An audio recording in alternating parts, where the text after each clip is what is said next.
think we're going to go ahead and get started, if that's all right. Sounds like they're going to call votes in maybe 30 to 45 minutes. So we want to get as much in as we can before we have to leave for votes. So first of all, just want to welcome you all. Good afternoon. So grateful that you're here at the Tom Lantos Human Rights Commission hearing on the status of human rights and sanctions in Sudan. We've got one more witness who's going to be joining us. We think maybe she's caught in the line coming in. We don't know that for sure, but we'll find out, and hopefully she'll be here in just a few minutes. I'd like to thank our witnesses for coming here today to share their expertise with us. 2017 has already proven to be an important year for the United States foreign policy concerning Sudan. Since 1993, the United States has designated Sudan as a state sponsor of international terrorism and has imposed a trade embargo since 1997. For the first time in decades, sanctions regulations are changing. Sanctions against Sudan were justified on the basis of the Sudanese government's egregious, human rights violations, including genocide, crimes against humanity, and war crimes, especially in Darfur and the states of South Kordofan and Blue Nile, which are known as the two areas. On January, the Obama administration issued a general license to amend Sudanese sanctions regulation and a new executive order revoking sanctions provisions in 2 of the 3 past executive orders if they sustain positive actions taken since July 2016. These positive actions are categorized in five key areas: rebuilding counterterrorism cooperation, countering the threat of the Lord's Resistance Army, ending negative involvement in South Sudan's conflict, sustaining a unilateral cessation of hostilities in Darfur and the two areas, and improving humanitarian access throughout Sudan. This easing of sanctions allows for a 6-month trial period so the U.S. can determine whether the lifting of sanctions should become permanent. This has temporarily lifted the 20-year trade embargo and unblocked over $30 million in government assets. The timeliness of this hearing is that we are now halfway through this trial period.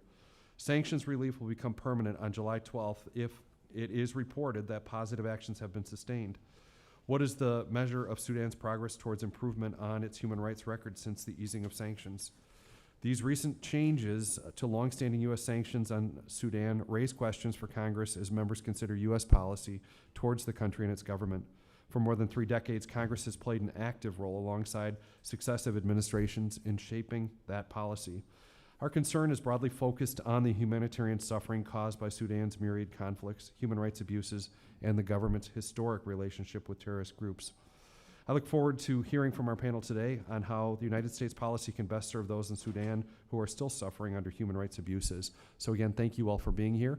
I want to thank my colleagues, and we'll turn it over to Co-Chairman McGovern. Well, thank you, and I want to thank Co-Chair Hultgren for his opening remarks, and I want to welcome all of you here, and especially our witnesses to this hearing entitled Sudan Human Rights and Sanctions.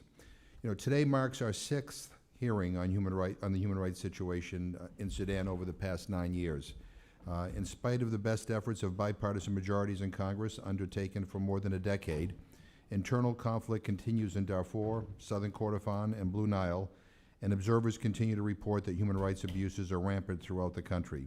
Millions of Sudanese, mainly from Darfur, survive in refugee camps in neighboring countries, while millions of others live in camps for the displaced inside Sudan, or are constantly displaced and vulnerable due to attacks against their villages from Sudanese ground forces, militias, and aerial bombardments.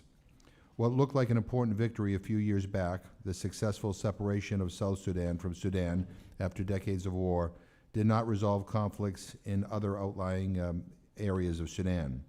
Although the unilateral ceasefire that President Bashir's government announced last year does not seem to coincide with a reduction in armed confrontation, the UN continues to implicate government forces in violent attacks on internally displaced persons and attacks by non-state militias against civilians over resources have also continued. In those areas of Darfur under effective military control by the central government, I wonder whether there is an actual cessation of hostilities or whether we are just witnessing the peace of the dead. I remain deeply committed to the Sudanese people and to making sure that we in Congress are doing as much as we can to protect the fundamental rights of the Sudanese people and to make sure that their basic needs are provided for. There has been strong bipartisan support and pressure for the unimpeded delivery of humanitarian aid throughout Sudan, including areas of conflict. Members of Congress, including myself, have even engaged in civil disobedience and been arrested in front of the Sudanese embassy to shine a light on the continuing humanitarian crisis in Darfur, South Kordofan, and Blue Nile. In the past, I've authored bipartisan legislation to expand sanctions against the Bashir regime and to close loopholes in existing sanctions. I've also authored legislation that levied very targeted sanctions against government officials, such as those in Russia or China, who engage in human rights abuses or corruption. So I do believe that sanctions have a place in U.S. foreign policy, in particular when they arise out of a universal consensus and condemnation of egregious human rights abuses and crimes. Sanctions against the government of Sudan arose out of just such a global condemnation of its human rights abuses, crimes against humanity, and genocidal acts. In addition, the International Criminal Court has indicted President Bashir and members of his government and military for these same crimes. The United States was not alone in imposing strong sanctions against President Bashir and his government, sanctions that were authored and approved by Congress and written into law. I'm deeply concerned about whether the international consensus to condemn and sanction Sudan for its criminal and genocidal acts is breaking down, and what the consequences of that might be for the Sudanese people who have suffered so terribly at the hands of President Bashir, and for those who have bravely organized and called for greater democratic freedoms and basic human rights. So today's hearing has a very specific focus. On January 13th, 2017, after years of both legislative and executive branch sanctions imposed against Sudan, President Obama signed Executive Order 13761, in effect lifting the U.S. trade embargo and unblocking frozen assets. This easing of sanctions could become permanent in a few months' time. The Obama administration decided to ease the sanctions after determining that Sudan had made progress over a 6-month period in several areas, including cooperation with counterterrorism efforts and tracking the LRA, halting its interference in South Sudan, ceasing hostilities in conflict zones, and improving humanitarian access. And for the record, I oppose that decision. I strongly oppose that decision. I told that to the Obama administration, and I said that to the government officials from Sudan. So today we're going to examine the decision to ease sanctions from the perspective of its impact on human rights and humanitarian access.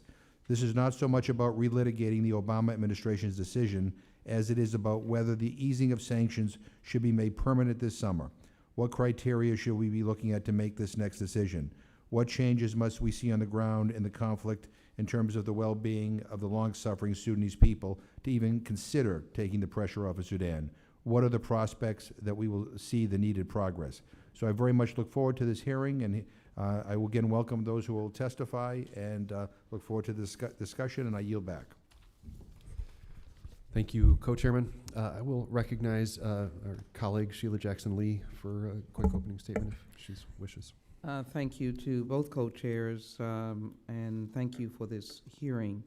I'm here to listen, and I know that the definition of the Tom Lantos Human Rights Commission, which I've had the privilege of serving on since Congressman Lantos was here as a member of Congress, is human rights. And we can make excuses, we can delay, we can be friends, but if we do not have effective tools to promote human rights and the saving of human life, then we are not being effective. And so I'm here particularly to address the U.S. government policies and the impact of the sanctions or the easing of sanctions and the ultimate question of whether the sanctions should be permanent.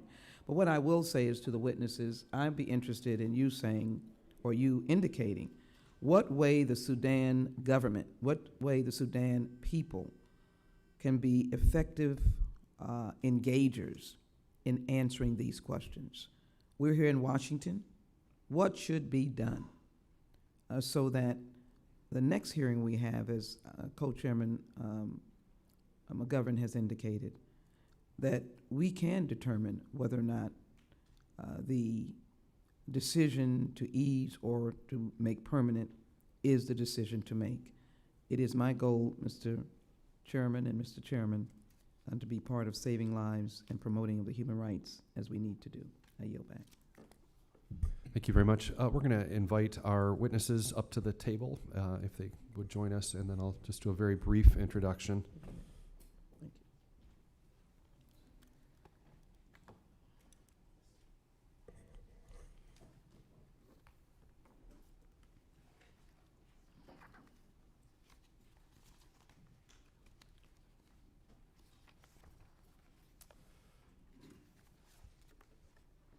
I want to thank our witnesses for being here today. I think the order that will go, if that's all right, is on the notice of the hearing today.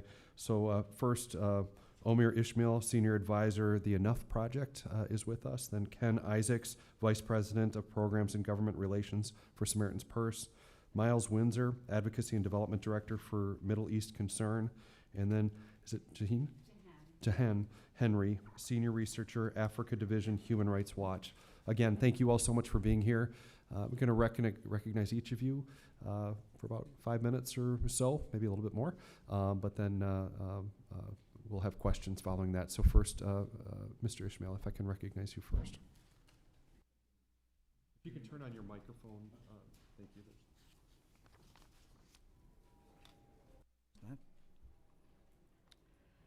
Co-chairs McGovern and Hultgren, members of the Commission, thank you for your continued focus on Sudan and for inviting me to testify today.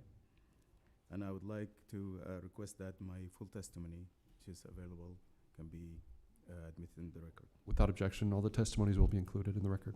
Thank you, sir. On January 13 of this year, the Obama administration eased almost all U.S. sanctions on Sudan. It said the Sudanese government had made improvements in 5 areas or tracks. It said that easing U.S. sanctions would give the Sudanese government reasons to keep improving conditions in the country. But there are 3 big problems with what the Obama administration did. First, it removed one of the greatest sources of leverage the U.S. government has to achieve its policy objectives with Sudan, at a time when the sanctions were beginning to work. Second, the executive order was issued as a last-minute gesture by an outgoing administration that would have no control over what happens next. Third, the Sudanese government didn't deserve such a gesture. It has not made meaningful progress on the 5 tracks. It still has not made the kind of progress to justify the easing of or lifting of sanctions. 2 key things were missing from the Obama administration's 5 tracks. 1, improvement of the internal human rights condition in Sudan, and number 2, a genuine comprehensive peace effort to permanently end Sudan's conflicts. This was a deeply flawed policy decision in both design and execution. It undermines U.S. foreign policy objectives. It gives away U.S. leverage for nothing beyond a potential short-term counterterrorism gain. It does nothing to address the structural issues in Sudan. The human rights protections and democracy demands of the Sudanese people were not even part of the plan. War, repression, human rights violations, and dictatorship have continued in the months since the Sudanese government's supposed positive actions that justify the sanctions easing first began. In Darfur, for example, the government and its militia had launched violent attacks, including some involving chemical weapons in Jabal Mara that Amnesty International documented.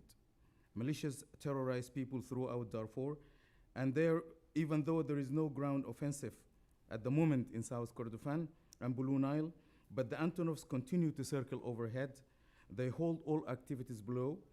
They send people running for shelter, and they re-traumatize the population as they remind everyone that the bombs dropping can start again at any time. It's a chilling and terrible effect. Everywhere else in Sudan, students, journalists, religious minorities, independent thinkers face crushing, life-threatening repression by the regime on a daily basis. We can do better for the people of Sudan. We need a more constructive approach, and you can help in 5 key ways.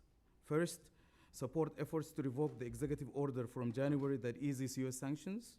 Second, push forward legislation for anti-money laundering measures and a modernized sanctions program, because the modernized sanction program targets the assets of wrongdoers and the sectors of the economy that are most directly tied to conflict and corruption. Combining modernized sanctions with anti-money laundering tools is essential. Third, ensure U.S. government agencies that carry out these measures have the resources and direction they need. Fourth, press fencing to counter any money laundering by the Sudanese regime and its corporate network. Under Section 314A of the Patriot Act, FinCEN can request that banks and other financial institutions report on transactions that may have involved the Sudanese regime. Some of these activities might be declared primary money laundering concerns that FinCEN could further address. Fifth, urge the Trump administration to use the Global Magnitsky Human Rights Accountability Act to place sanctions on corrupt Sudanese officials. Mr. McGovern, Mr. Holmgren, and honorable members of the Commission, I thank you for the honor and the privilege of this opportunity to testify. I thank you for all of the previous opportunities I have had to testify before you and before the Honorable Tom Lantos himself. His focus on human rights and your focus today on human rights in Sudan has never been as important to the people of Sudan as it is now. By my repeated appearances before you, appearances before you are themselves evidence of the grave problems that persist despite our years of shared efforts and concerted attention. We can do and must do better together, and we will. The leadership of Congress is essential for anti-money laundering measures and modernized sanctions, and it will bring new U.S. leverage with a regime that is not otherwise interested in ending war, protecting human rights, and building an inclusive representative government. You can show them why it is important. Thank you. Thank you. I apologize. This is where we don't get to control this schedule, and it gets frustrating sometimes when we're not in leadership. But they did just call votes. We're about 7 minutes into a 15-minute vote. So we've got 4 votes. We will go and vote and then hopefully come back as quickly as we can. So I apologize for that. I hope that works with your schedule. So we'll be probably gone for the next 40 minutes or so. Is my Hopefully not that long. maybe not quite that long, maybe a half hour. So hopefully it'll go faster. So we'll get started as quickly as we can as soon as votes are done. So we will recess temporarily.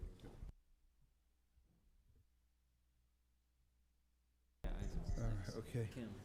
All right, I apologize very much for being late, and, you know, and I think we will not be interrupted by votes again during this hearing. So, Mr. Isaacs, we will turn it over to you. Thanks.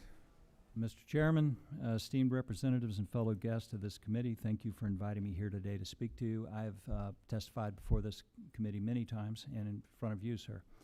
The United States began imposing multiple layers of sanctions on Sudan over 2 decades ago, some issued by Congress, some by presidential executive order, because of behaviors including sponsorship of terror, human rights abuses, and restricted humanitarian access to vulnerable people in conflict zones. Despite these years of strong sanctions, the conflicts in Darfur, Blue Nile, and Nuba have continued, although the government of Sudan has recently declared a unilateral ceasefire. The people of these areas have been attacked and marginalized because they object to Sudan's rule and type of rule. There is restricted or zero access to humanitarian assistance, including food and medical care in many areas. In other words, sanctions have produced minimal, significant, or enduring behavior change on the humanitarian and the human rights front. A series of economic and security restrictions were put into place in the late 1980s and 90s because of debt repayment arrears, then a brutal coup, support for terrorist groups, and horrific abuses committed against innocent civilians during the country's civil conflicts.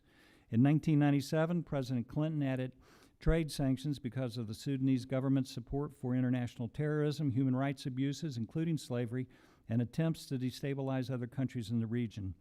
The sanctions on Sudan did not arise from a misunderstanding.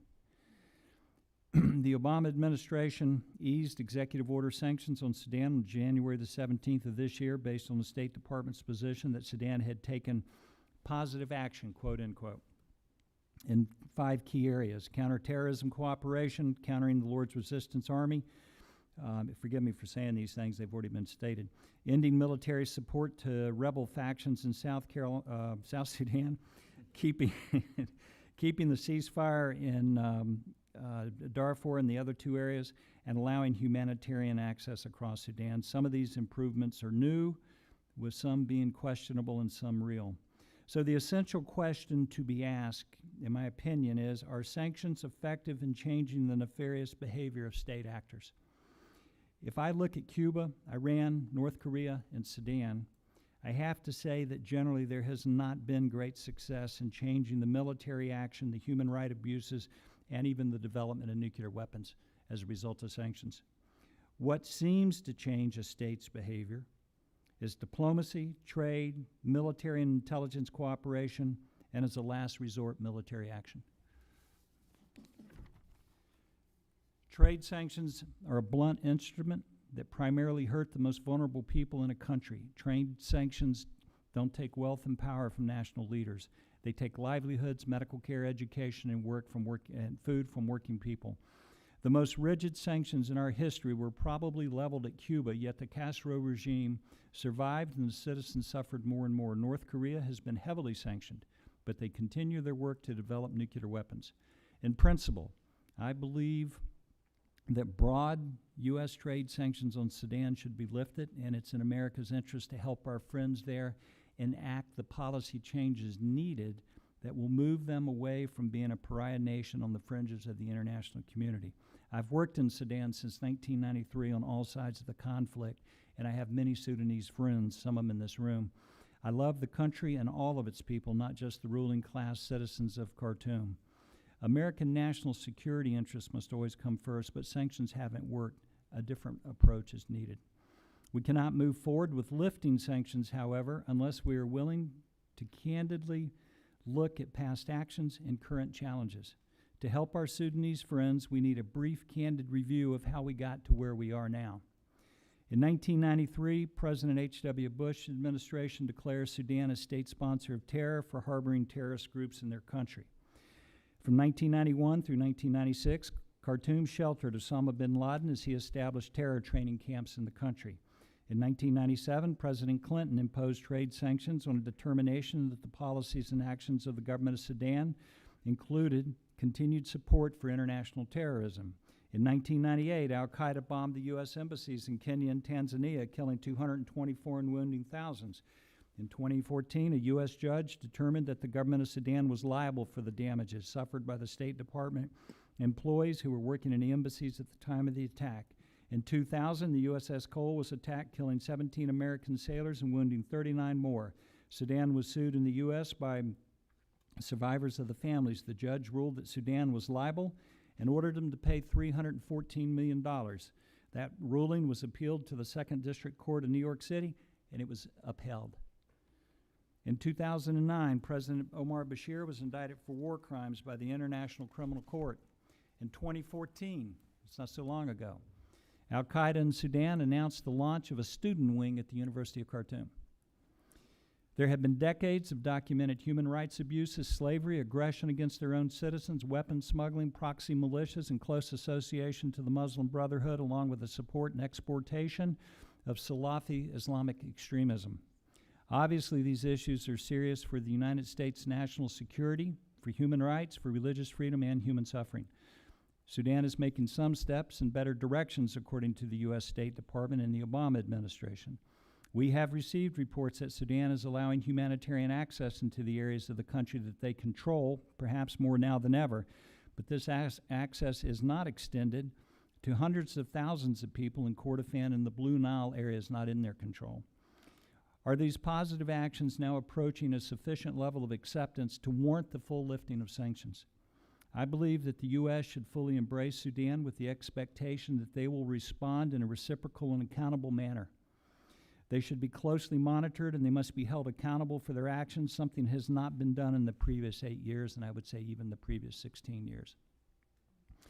If Congress and the new administration desire an end to Sudan's destabilizing pattern of conflict and displacement, U.S. sanctions going forward should focus on strategies that provides unimpeded humanitarian access to all areas in and out of their control, according to UN Security Resolution 2046, delivers an end of hostilities along with peace negotiations in Darfur and the two areas by allowing the simultaneous participation of all parties, including armed groups, in a national political process to address the root causes of the conflict. Produces credible actions by the government of Sudan to demobilize and disarm the government militias, and promotes efforts by the government of Sudan to address criminal impunity and produce justice and accountability for serious crimes and abuses against civilians. Future decisions regarding sanctions should be tied to a strategy that seeks to meet these objectives, while recognizing that the historical role played by the government is likely to inhibit its cooperation on accountability efforts. I'm not in favor of sanctions, and I would welcome an environment that would allow the permanent lifting of sanctions on Sudan. All sides have to deal with Sudan's past by recognizing the issues that have brought us to where we are now. And I think Sudan has a unique opportunity to change the future, and I will end by saying I think the ball's in Sudan's court. Thank you. Thanks. I'll be back briefly. Miles, thank you. Mr. Windsor. Firstly, I'd like to thank you, co-chairs, for the opportunity to speak to the Commission on this subject. It's an honour to be here. My organisation is not quite so well known because of the way in which we operate, so by way of a very brief introduction, Middle East Concern is an association of members which has served to promote freedom of religion or belief, with a particular focus on Christians in the Middle East and North Africa region for over 25 years. We provide support in a variety of ways on a case-by-case basis, and we seek to serve all those who are marginalised, discriminated against, or persecuted for being or becoming Christians.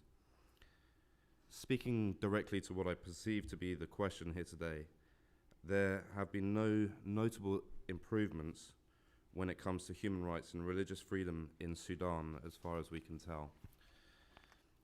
It is clear that the Sudanese government has gone to great lengths to improve relations with the international community by cooperating on security and migration matters, for example. They clearly desire better standing in the international community and all the benefits that go with this. However, we are regularly aware of and involved in cases of state-perpetrated violations against the rights of Christians in Sudan. One current case which I would like to bring to your attention is the trial of Mr. Abdul Monem Abdul Mawla Isa Abdul Mawla and Reverend Hassan Abdul Rahim Kodi Taul. The two men who are on trial with them have been released. Those are Reverend Kuwa Shamal, who was released prior to the sentencing due to a lack of evidence, and Mr. Petr Jacek, a Czech aid worker who was released after negotiations between the Czech and Sudanese governments led to a presidential pardon. Whilst there has been no solid evidence brought against these men, they have been charged with espionage, inciting strife between communities, and spreading rumours that undermine the respect for the state. They have been detained since December 2015 and were sentenced on the 29th of January 2017. The lawyers filed an appeal on the 9th of February and are awaiting the result of that. Another ongoing case involves a demolition order that has been placed on 27 churches. The Sudanese authorities claim that these churches are unlicensed. However, no buildings, including mosques, are licensed in these areas. It is also worth noting that the Sudanese government ceased issuing licenses for churches after the secession of South Sudan, with the justification that there weren't enough Christians in the north to require new churches. This is part of a wider picture of government misappropriation of church property and land, which has been an ongoing issue for some time. The Sudanese government is sensitive and responsive to criticism on these matters. Often these cases have resolutions that are somewhat better than they might otherwise be on account of the Sudanese government intervening in the judicial outcomes. Parts of the Sudanese government, such as the Ministry of Foreign Affairs, find that these cases attract undesirable international attention, and they seek solutions to make these problems go away. However, the Sudanese government doesn't go so far as to change its laws on blasphemy and apostasy, for example, or its policies, such as those which lead to the state harassment of Christians and misappropriation of church land and property. It should be noted that the National Intelligence and Security Services of Sudan, the NISS, are the main perpetrator and instigator of violations against Christians and other minorities, such as the Quranists, and they seem to have a department for this purpose. The powers of the NISS need to be curbed, and directives need to be issued by the Sudanese government for the cessation of activities against Christians and other minorities in Sudan. Until such measures are taken, we would strongly recommend that all appropriate levers be used by the US government and the international community to encourage a change of direction from the Sudanese authorities on its human rights situation. Thank you. Thank you, Mr. Windsor. Ms. Henry? Are we on? Okay. All right. Thank you, Co-Chairman, members of the Commission. Thank you for holding this hearing, which comes at a critical moment when the U.S. has the opportunity to review and redefine the terms of its engagement with Sudan. We can all agree that Sudan's human rights record has for decades been characterized by massive and systemic violations of human rights and humanitarian law. After the government came into power, the U.S. pursued a policy of isolation, in part because of this human rights record, and in '97 imposed broad economic sanctions in response to abuses during the long civil war, abuses that included slavery and denial of religious freedom. Almost a decade later, the U.S. imposed additional sanctions, including targeted sanctions against individual commanders for atrocities in Darfur that, as you know, killed hundreds of thousands and pushed millions into squalid IDP camps and refugee camps. In recent years, the human rights situation has not fundamentally improved. The war in Darfur is not, in fact, over, as we saw last year when the government conducted large-scale attacks on civilians in Jebel Mara. In 2011, the government employed similar tactics in southern Kordofan and Blue Nile. There, too, forces attacked villages and bombed indiscriminately in civilian areas, killing and maiming for life hundreds, or many hundreds, and terrorizing the population. Hundreds of thousands remain displaced in camps in neighboring countries. But more than that, across the country, the Sudanese government continues to use violence and repression to silence dissenters and critics. Its security forces use lethal force to disperse protests, and in 2013 left more than 170 people killed on the streets of Khartoum, Wad Medani, and other towns, most of them shot point blank in broad daylight, and no justice has been brought for these killings. The NISS, already mentioned today, has wide powers of arrest and detention, and it is well documented that the NISS's officials engage in torture practices, torture and ill treatment of detainees. These officials continue to target civil society leaders, activists, journalists, student leaders, anybody with real or perceived critics of the government for various forms of harassment and abuse. Authorities tightly restrict freedoms of association and expression through controlling, intimidating, and interfering in civil society organizations, and by censoring independent media. And they've continued to restrict religious freedoms in various ways, as well as individual freedoms through morality codes that discriminate against women and girls and carry penalties of lashing and other corporal punishments. Sudan has pursued new alliances and promised cooperation on counterterrorism, migration, and other matters of great importance to the United States and others. And indeed, the executive order from January this year makes reference to some of these priorities.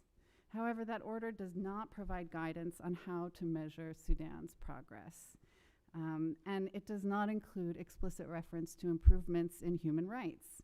And this is a remarkable oversight, considering the fact that human rights concerns were among the factors that drove imposition of sanctions in the first place. So the U.S. now has an opportunity to reassert the importance of human rights. And shouldn't squander this opportunity. The U.S. should, as a first step, include these benchmarks, human rights benchmarks, in its assessments of Sudan going forward. And it simply should not normalize relations with Sudan absent significant progress in them. The benchmarks that we propose are not exhaustive, but they should certainly include an end to attacks on civilians, including through aerial bombardment. They should include sustained and unfettered access by humanitarian agencies to conflict-affected areas. This is more than a few months of intermittent access. They should include an end to arbitrary detentions, ill treatment, and torture. We know that dozens of people still remain in NISS detention, not just high-profile individuals, but unknown people who are in detention without advocates. Torture is still going on. The benchmarks also should include ending excessive force against protesters and respect for freedoms of association, expression, and religion, and reforms to the law, as other panelists here have noted, especially the NISS law, the National Security Act. Tangible improvements to Sudan's cooperation with international institutions should also be among them, and that means cooperating with the UN human rights bodies and international human rights organizations. And finally, more steps toward accountability, which includes cooperation with the International Criminal Court. So in closing, we recommend the U.S. take more time to monitor these benchmarks. There may be good reasons to suspend the economic sanctions, but maintain the focus on individual targeted sanctions against individuals accused to be responsible for abuses. And review the sanctions policy with an eye on more effective measures, including the possibility of designating other individuals. And given the wealth of evidence of abuses by the Rapid Support Forces, for example, and the NISS, additional designations could be made with that in mind. So with that, I'll close, and thank you very much. Thank you again. We appreciate your testimony, appreciate you being here and your willingness to answer some questions. I'm afraid I'm going to have to leave in about 5 minutes. I have a bill on the floor that I have to go over for. So if it's all right, I'm going to start with some questions for a few minutes, and then I'll hand it over to my wonderful colleagues. Mr. Ishmael, if I can start with you, what kind of changes or progress have you seen in humanitarian access over the past years? Which region of the country are still blocked by the government, and are there signs that this will improve in the next 3 months? Thank you, Mr. Chairman. I don't think that I have seen any improvement in the human rights situation in general, and certainly not the access. There were reports of limited humanitarian access in the areas where the government has control. But the areas that the rebels control, or the other fighting forces in different parts of the country, had not been accessible to the workers and never to the supplies that were in dire need for these populations. We've seen that in some places, in 2 Payams or 2 counties that under the control of the SPLM North were already declaring. The SPLM North already declared famine in these 2 counties. The situation in Darfur is not better. Eastern Jabal Mara, where we all reported that there were attacks from last year, there were over 100,000 people that were not allowed even to reach the displaced camps, so that they can get the limited access to services and food. So for me, there is no improvement in the human rights situation in general, and certainly not access. Let me do a follow-up. If the sanctions changes and the Executive Order 13761 became permanent, what leverage or influence does the United States have with the government of Sudan to achieve various objectives?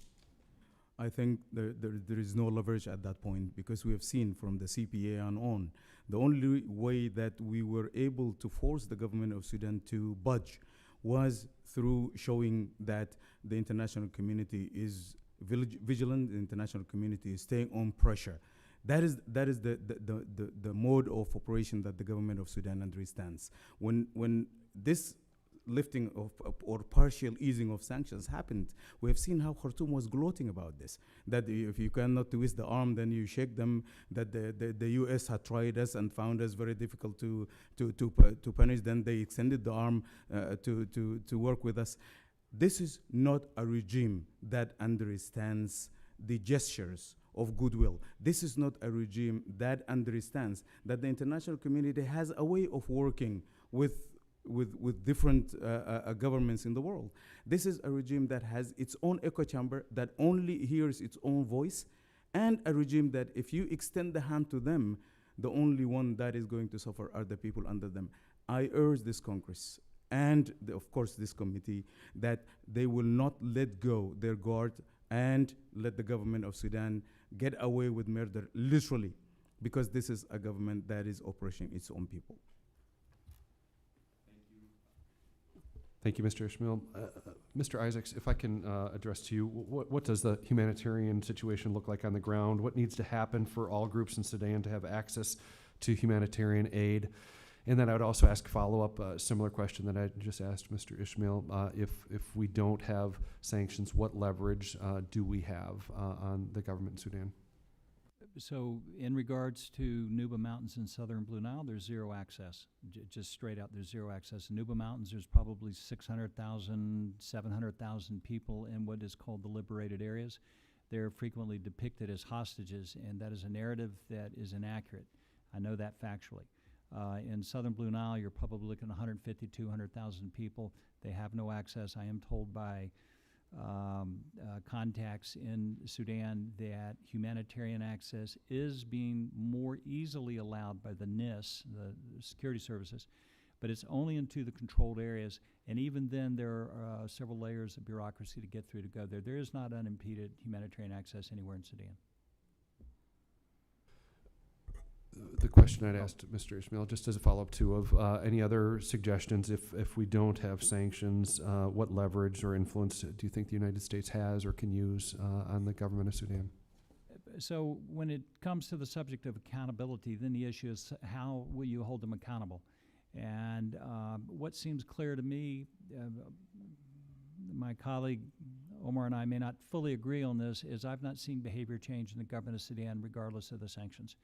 And I think it requires another level of political determination on the United States, on the Congress and the administration, if we're serious about affecting durable change in the behavior of the state of Sudan. Thank you all. I apologize that I have to leave. I'll hand it over to my co-chairman. Thank you very much. I appreciate it. I was, like I mentioned in my opening statement, I thought the Obama administration made a mistake in issuing the orders that they did to to ease these sanctions. But as the adage goes, you can't change the past. You can only help to shape the future, and we are where we are. And I've always been reluctant at these comprehensive sanction approaches that adversely impact regular people. I opposed the sanctions against Cuba. I don't think they've been at all productive. But I have supported targeted sanctions, and I have supported sanctions against individuals who I believe are criminal actors or who are corrupt. And we might want to, we probably should discuss, what sanctions are most effective when it comes to Sudan and might impact the people. Sanctions don't always work, but sometimes one can argue that they have had an impact. I supported the sanctions against the government of South Africa, and I think there's a case to be made that they may have hurried a change in that country. In other areas, they haven't worked. So one glove doesn't fit all, and I just want to state that for the record. But what I really worried about most in my discussions with the Obama administration people when they were briefing me about their decision was that whereas I think the major focus ought to be on human rights, we spent a lot of time talking about a whole bunch of other things, not directly related to human rights. And I think human rights ought to be front and center. And I am getting really worried, not just with regard to Sudan, but with regard to a whole bunch of other countries, that human rights is starting to lose its priority status. I mean, we had the president of Egypt, the leader of Egypt here yesterday. The issue of human rights wasn't even brought up, but we have the leader of China coming here. I've heard nothing about human rights on that. And when we're talking about Sudan, we're talking about cooperation with counterterrorism and a whole bunch of other things, but human rights doesn't seem to be front and center. And I worry that that's the direction we're kind of moving in. And so I guess let me begin by asking, I mean, which of the sanctions lifted by President Obama would it be most important to reinstate, or, if any, or should continued sanctions focus on individuals only? I mean, if we were to, the administration has taken this step. It doesn't seem like there's very much improvement, if at all, in any of the human rights areas. I still talk to humanitarian aid workers all the time who tell me they still have trouble getting access to the people who are most desperate. So, in that area there doesn't seem to be any progress. But you know, if we're going to try to influence this government, you know, give me your best analysis of, you know, how we could do that using sanctions. Ms. Henry? Yeah, I mean, one of the points that we've been trying to sort of explore is the idea of delaying the determination about permanence of revocation or not. And if that is possible, because that at least allows for an additional period of time to kind of work with clearer criteria. Also to make very explicit what the criteria are. Of course, the executive order has its language, but it ought to be broader. In terms of the technicalities around how to do that, does it require amending an executive order, changing the language? But there ought to be much clearer, you know, benchmarks and indicators. So delaying the decision would be one form of pressure. But then again, as well, I mean, we've always said that individual targeted sanctions are the best route, and that's what we would support. So, I mean, but of the benchmarks that were mentioned in the Obama administration,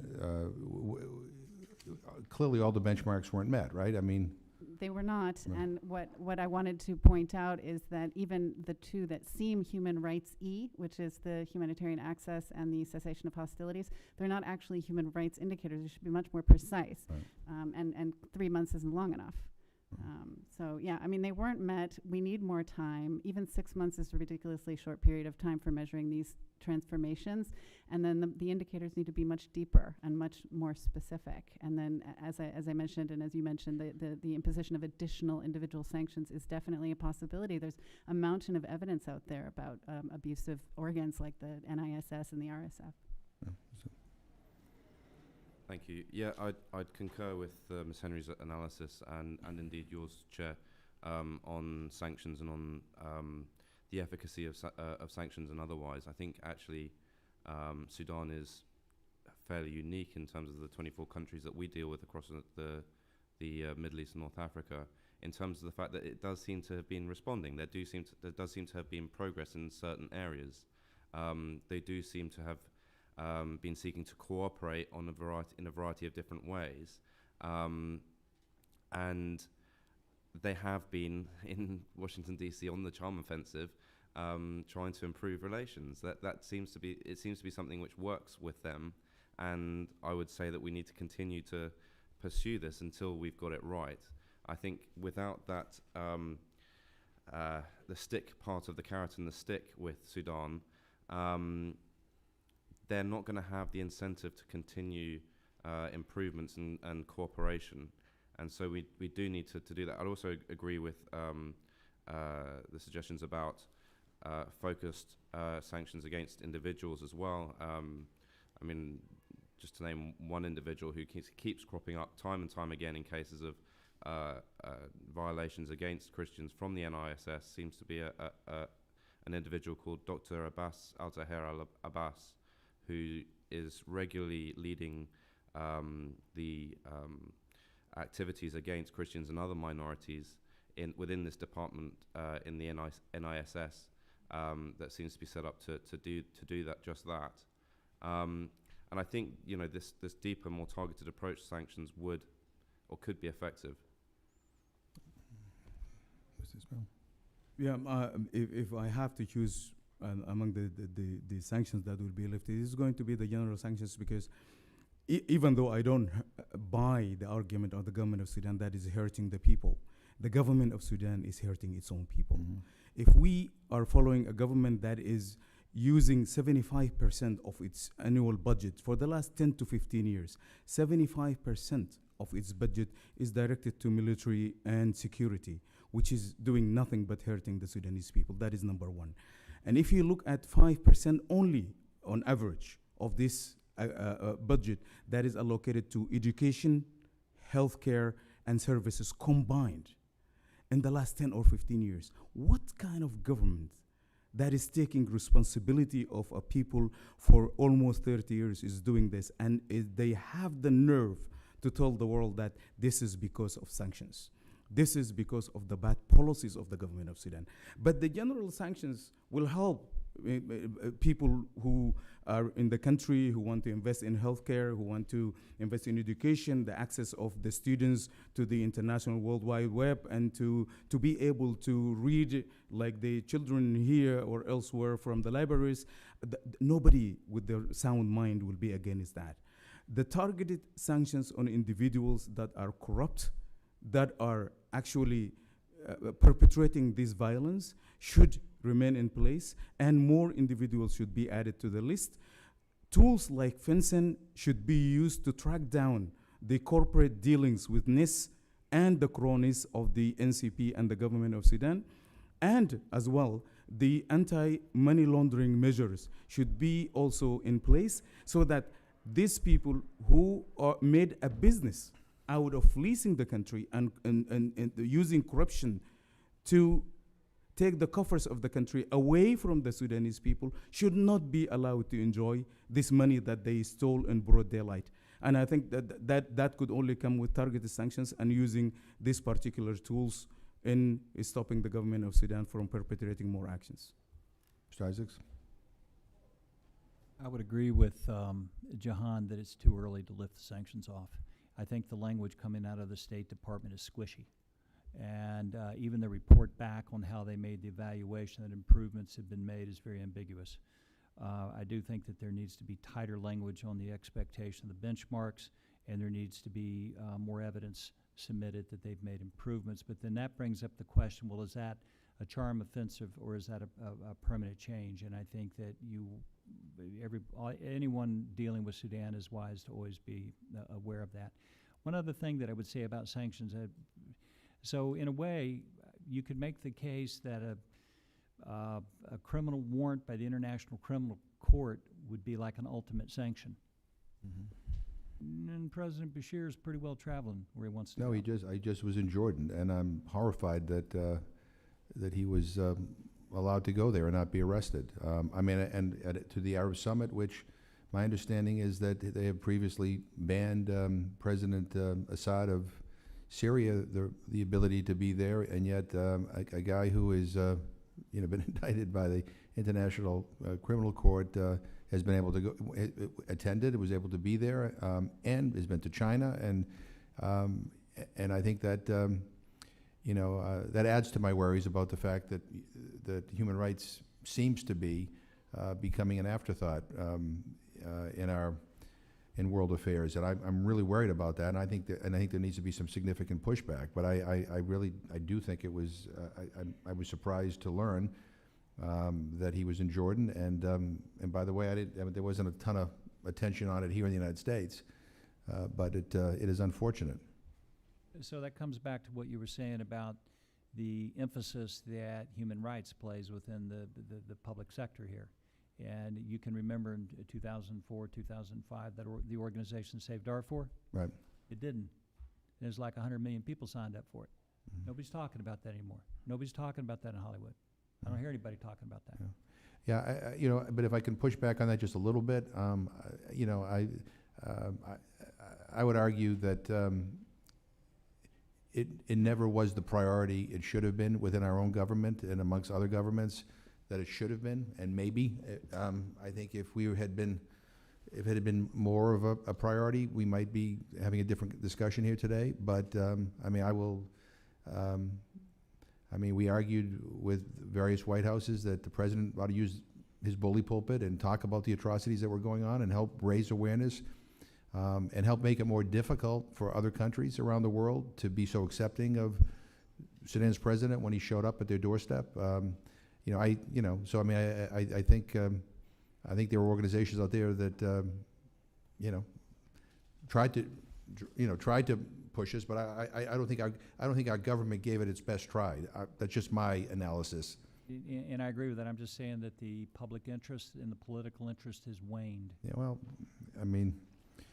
let me ask you a question here. I mean, part of the challenge, and this is part of my frustration too, and this is when I've talked to administration officials about this in the past, is the reliability of the information that we are basing decisions on. I mean, should the United States work with allies to set up a serious monitoring mechanism how good is the information and the documentation that reaches us? Because sometimes the stuff I get from our government is at odds with what I hear from humanitarian workers on the ground. What would a good monitoring mechanism look like so that when we're having these discussions, we're all in basic agreement that these are the facts? Well, thanks for the easy question.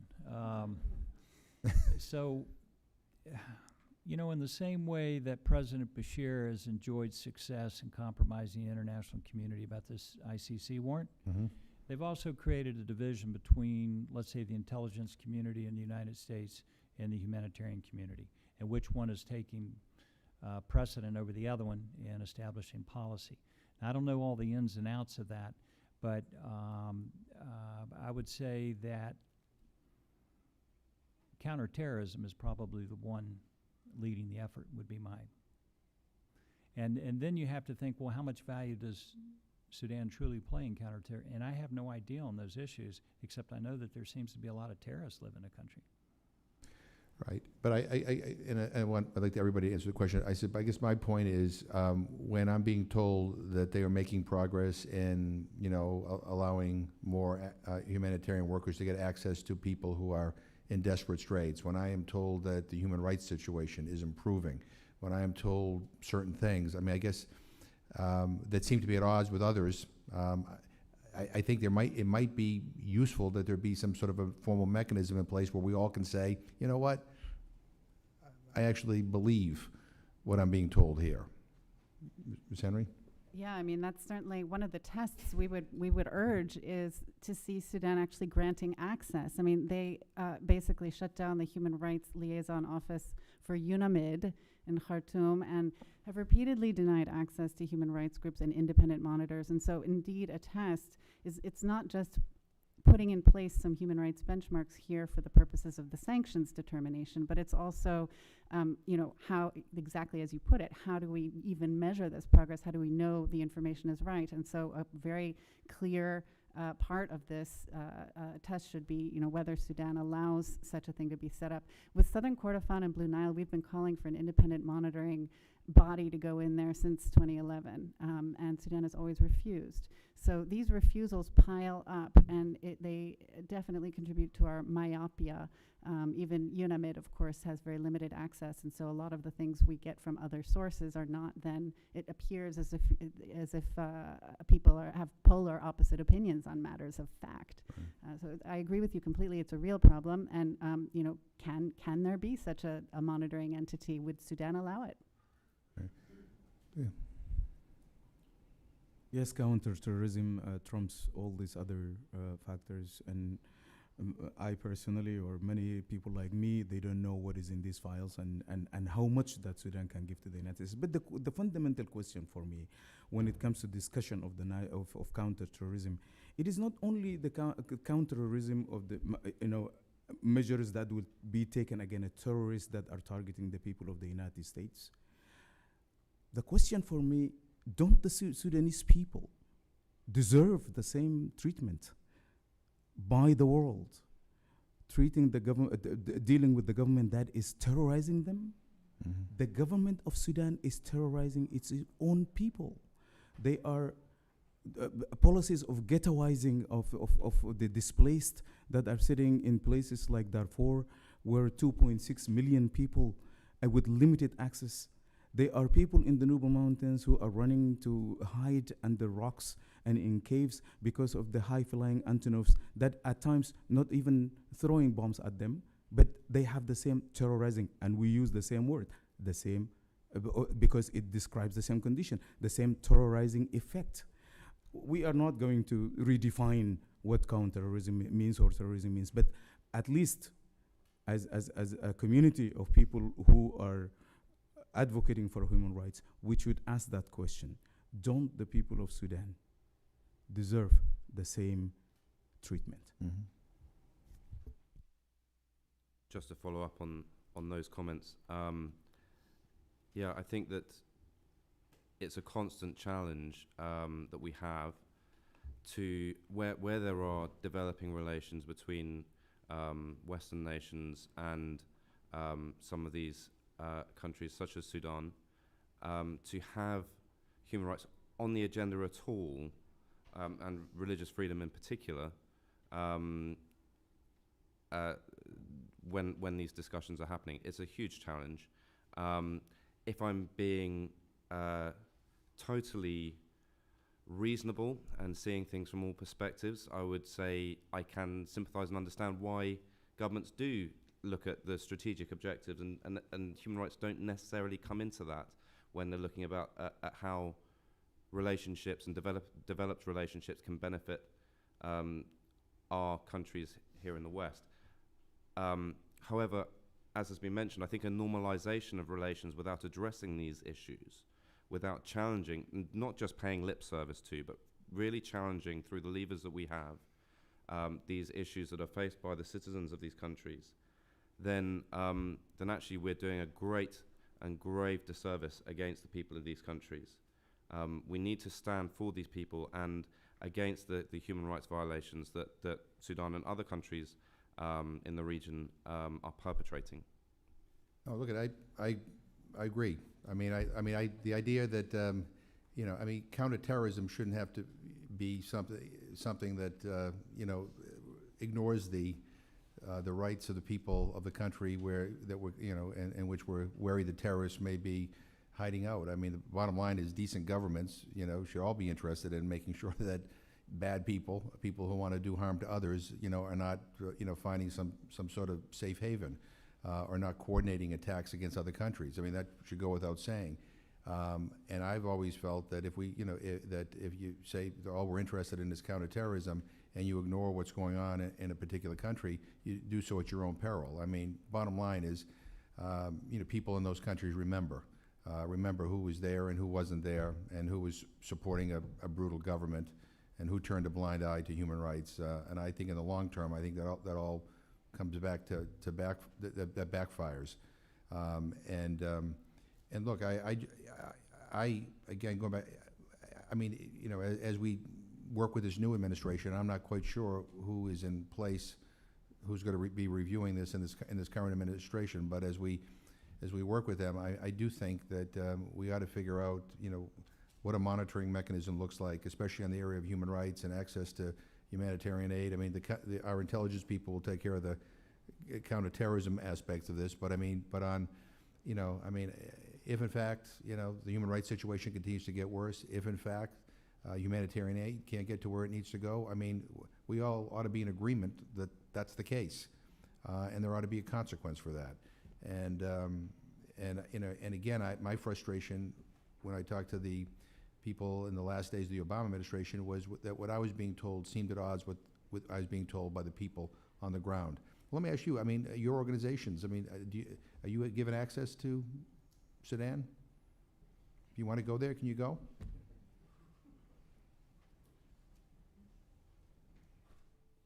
If you go to Sudan when you want to go, you wouldn't go through Khartoum.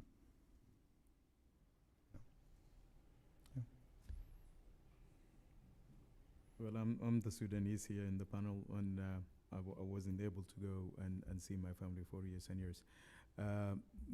Somebody might say, you chose that, you don't want to go, but I know the dangers, and I talk daily with my family and friends and the people that go back to the country, and we understand that as enough project, we are basically labeled as maybe enemy of the state, and I don't think there would be any access for us.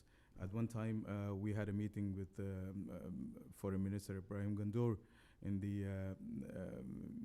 the Peace Institute, and he said, you are welcome to come to Sudan anytime, but beyond the pleasantries that is changed between decent people, I don't think that is a policy that I would believe.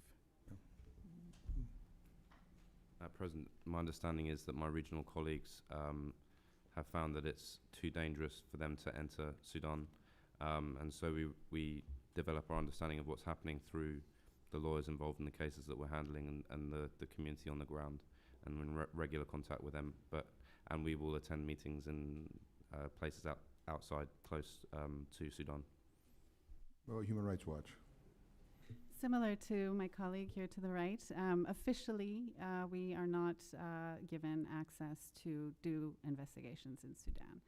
There are various ways of reaching people around the edges of the country, refugee camps, et cetera, and there are also civil society groups that it's possible to work with very closely. It's certainly possible to do work on Sudan, and it takes an enormous amount of time and effort and expense to do it without access. Right, but if we were to develop a monitoring mechanism, it would require that people have access to be able to Absolutely. monitor. And a test, right. yeah. I mean, I tried to go to Sudan a few years ago and was denied a visa here in the United States, and I was told all I need to really do is, if I went, we had another couple of other stops on the trip. I could get a visa in Ethiopia. I went to Ethiopia. They wouldn't give me the Sudanese embassy wouldn't give me a visa to travel. Then I went to Nairobi, and they said you get that's where you can where we get one. I was told I couldn't get one there, so I went to Chad. I went to the border, and actually ended up doing interviews at a refugee camp on the border. Now, as part of the new charm offensive, I'm told by the Sudanese government that I can go anytime I want and go anywhere I want.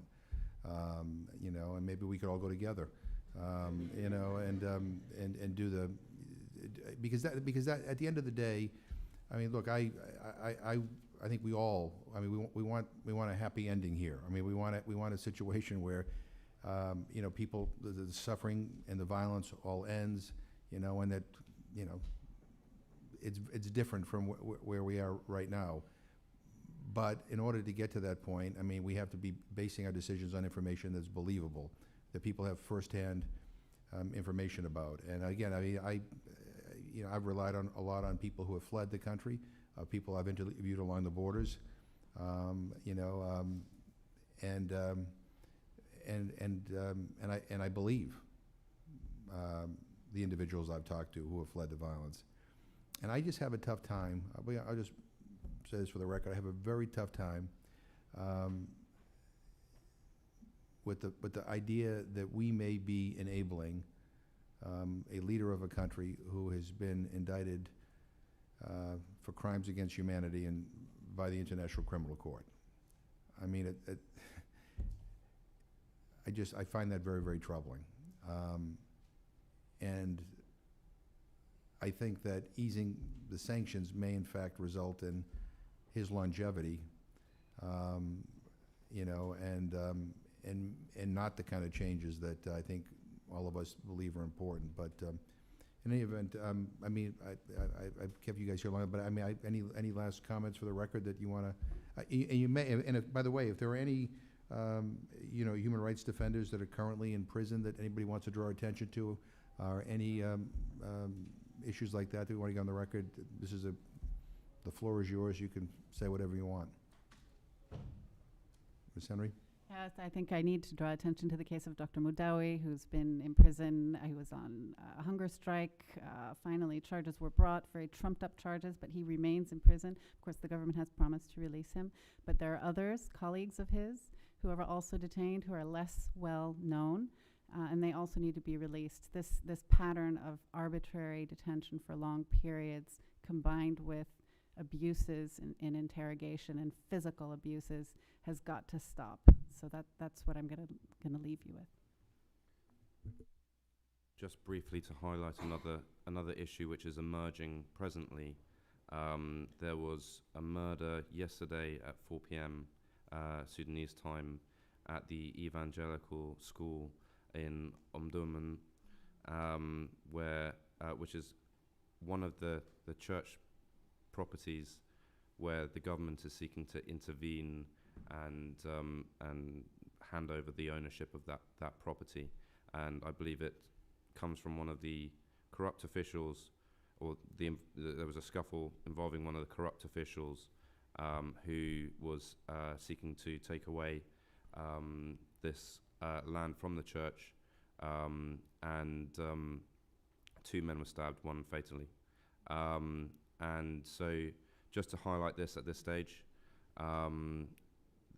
more information I'm sure will emerge over time.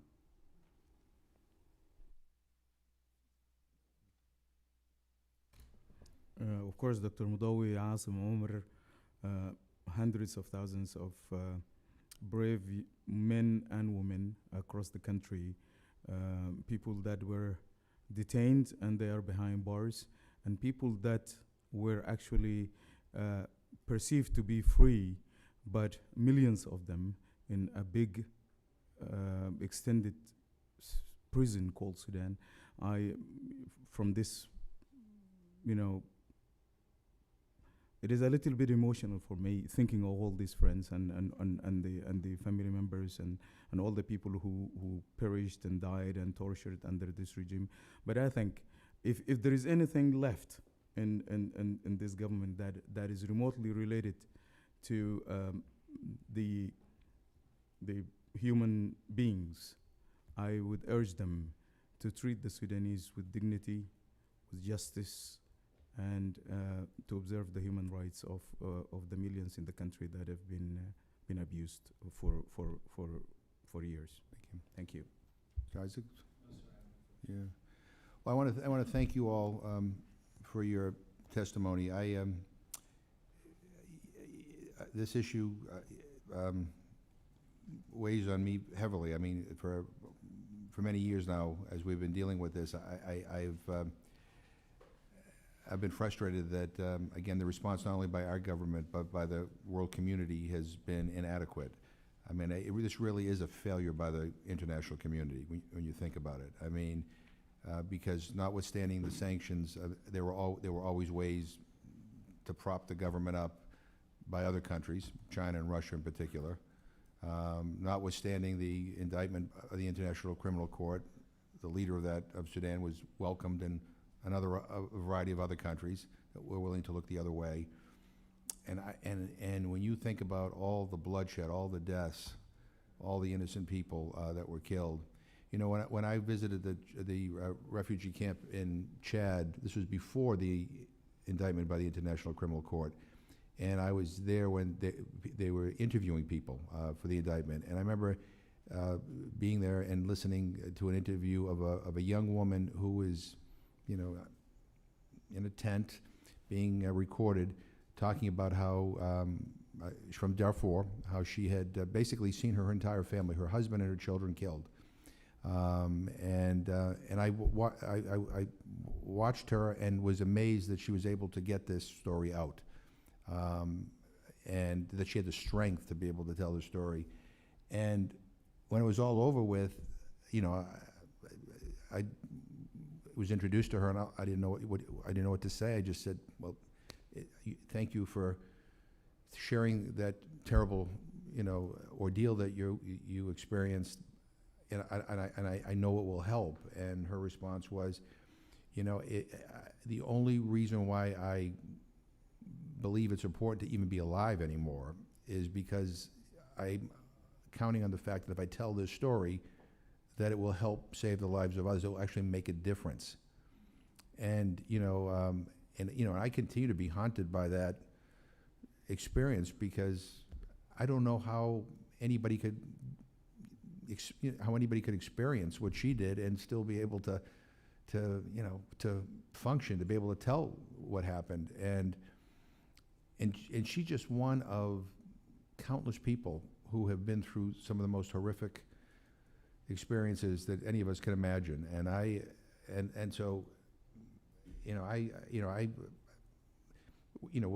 how we do sanctions, how we lift them, what are the incentives, whatever. I mean, I think that that people like that woman need to be front and center in our minds. That's the most important thing. It's the human rights of individuals, of people. And yeah, I get the counterterrorism, and I get the geostrategic babble that we hear all the time. I get it all, and all of it is relevant. But at the end of the day, what is most important is the dignity and the human rights of these individual people who, to this day, I think many of them feel forgotten, and continue to find themselves in a horrific situation. So I look forward to. I appreciate all the testimony here today. I appreciate all the work that you guys have done on this, and I respect it, and hope that you will not be shy about letting us know of individual actions that we might be able to take in this commission. in a bipartisan way to try to either push our current administration or to help maybe push the formation of a formal mechanism so we can actually monitor these benchmarks that we have in place, or maybe ways to even make the benchmarks more specific so that they're more meaningful. But we look forward to working with you because this issue is not going to be forgotten by this commission. So thank you.